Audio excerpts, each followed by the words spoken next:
Hi, and welcome to Skincare by Sydney. I'm Sydney, I'm a dermatology PA and your guide to skincare. Today, we're going to talk about growth factors and peptides, and mainly products that have these ingredients in them. So these are going to be some of the ingredients and products that we'll add once you have solidified your daily routine. I typically will recommend that you also are already investing in in-office treatments, but if for some reason you want to avoid those, you can use these products. What growth factors and peptides do is stimulate and support elastin and collagen production in our dermis. And so whenever you see something that's advertised as collagen inducing or it's a collagen cream, if you flip it around, it's probably going to have peptides in it. Growth factors are not as common to see in products in general. So for example, I wanted to show you that this is an Olay eye cream. This is the Ultimate Eye Cream by Olay, and this actually does have some peptides in it. And then this CeraVe Skin Renewing Night Cream that I absolutely love also has 2 peptides. So you will see these ingredients and some of these names in products. There are so many different types of peptides, and there are so many different types of growth factors in our body. So when you really get into the nitty-gritty, when you look at peptide-based brands like Revision and Alastin, they're going to have specific peptides and advertise that they're better because this peptide is better for like fine lines and wrinkles or something specific.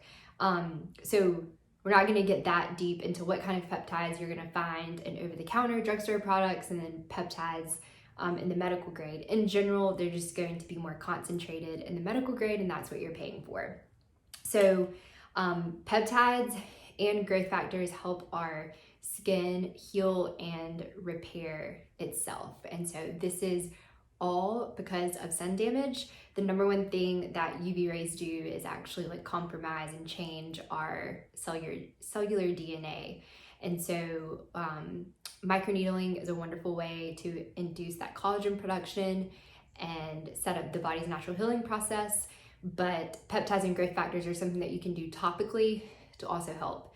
So a very common question is, does taking collagen supplements help your skin? The research shows that it does not.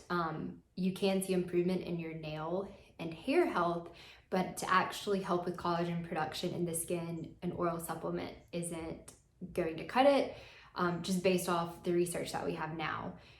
Your vitamin C serum and your retinoid, even sometimes like zinc oxide, there's some research that shows that it will induce collagen production. So basically like a healthy skincare routine, you're going to be getting some collagen induction, but I truly recommend microneedling because it is making your body create collagen like at the source.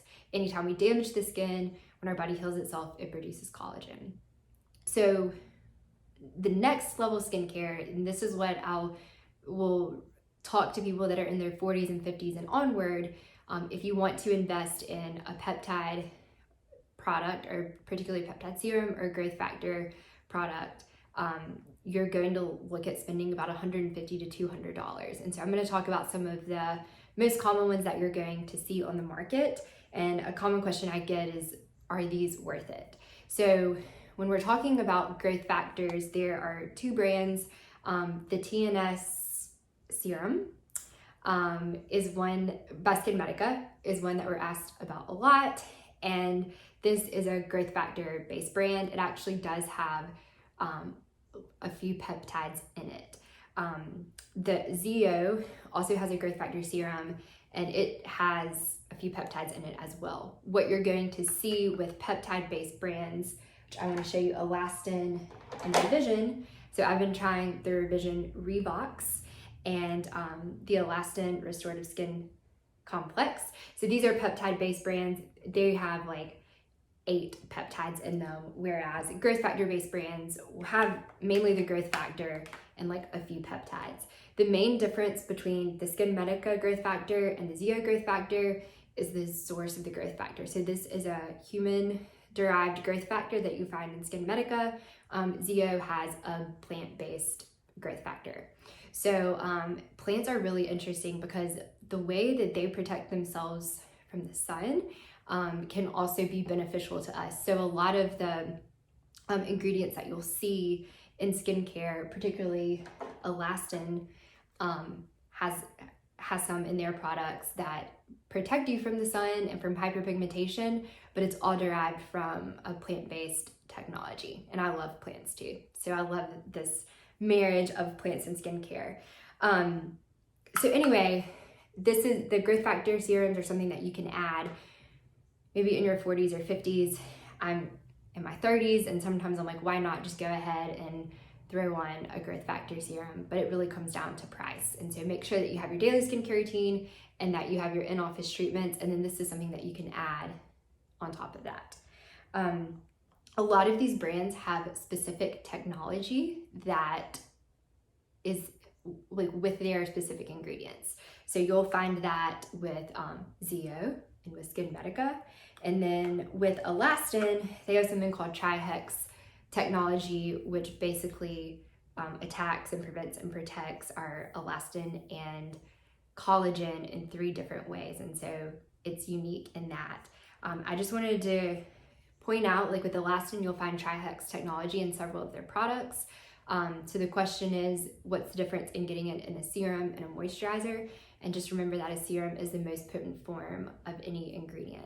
So when I recommend ZO for most people that are looking for anti-aging, I mean, I recommend it for most people in general, but if you just want like a cumulative, comprehensive skincare routine that really addresses a healthy skin barrier, the exfoliation and hydration that you get is so important. And they also have their daily power defense, has some peptides, and then this has, there's a growth factor serum. So if you want to kind of like step it up a little bit and have a peptide serum, then you can add something like the Alastin or the Revox. So these 2 products here are very similar.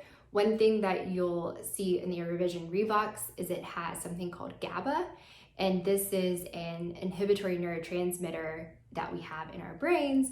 But the idea is that it will paralyze the nerve that's going to the muscle. So this is sometimes advertised as like, use this in place of Botox, especially like if you're pregnant and you can't get Botox. There's another product called Meredith VTox, and it advertises it's a Botox-free way to help with fine lines and wrinkles. When you look at the ingredient, it has the GABA neurotransmitter as well. So this is something about Revox that really sets it apart. In using these serums, what I found is that I actually really, really like them around my eye area. And I really like thicker eye creams, but if you think about where we see fine lines and wrinkles first, it's typically on our forehead and then in this eye area. And I'm not saying that having fine lines and wrinkles here is bad or you have to get rid of them.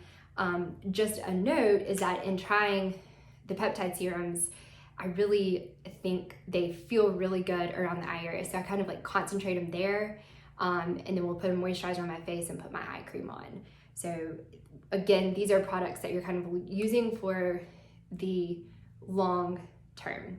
An interesting thing about the growth factor products is that it's actually advertised that you will see improvement like within 2 to 4 weeks. And so growth factors and peptides work together. And so ideally it's best to have both.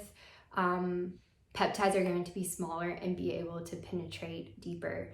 And then just on the chemistry or organic chemistry level, peptides are amino acids. Amino acids are building blocks of protein.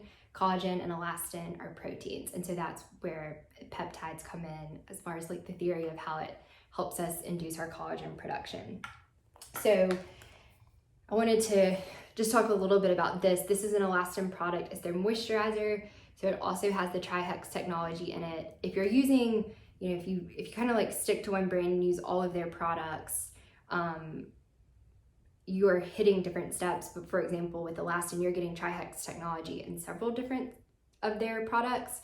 So if you wanted to add some peptides, you could use this moisturizer. And then, for example, the ZO Daily Power Defense does have some peptides in it, not as much as a peptide-based brand.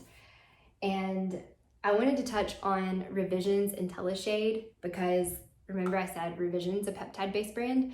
This is a product that does have some peptides in it. I think it has 2 or 3, so not as much as like a peptide serum. But this is one of the reasons that it's going to cost $75. This is a reason that the Zero Daily Power Defense costs $150 for a full size. This is a sample size.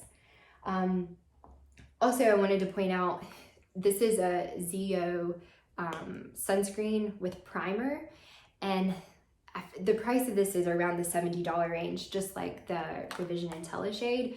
But basically what this all boils down to is that you're getting a lot more than just the sunscreen and a tinted application. They're packed with antioxidants and peptides as well. So that is the scoop on what I call next level skincare.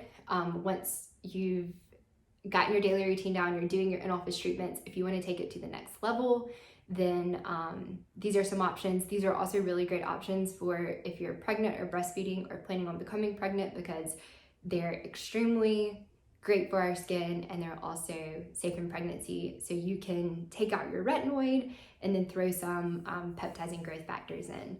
So I hope this has been helpful. My goal is to demystify skincare marketing and the ingredients. So just remember, if you see collagen on the front of a product, or if it says that it replaces Botox, you're looking for things like peptides and growth factors and possibly the GABA neurotransmitter. I look forward to seeing you next time. Thank you so much.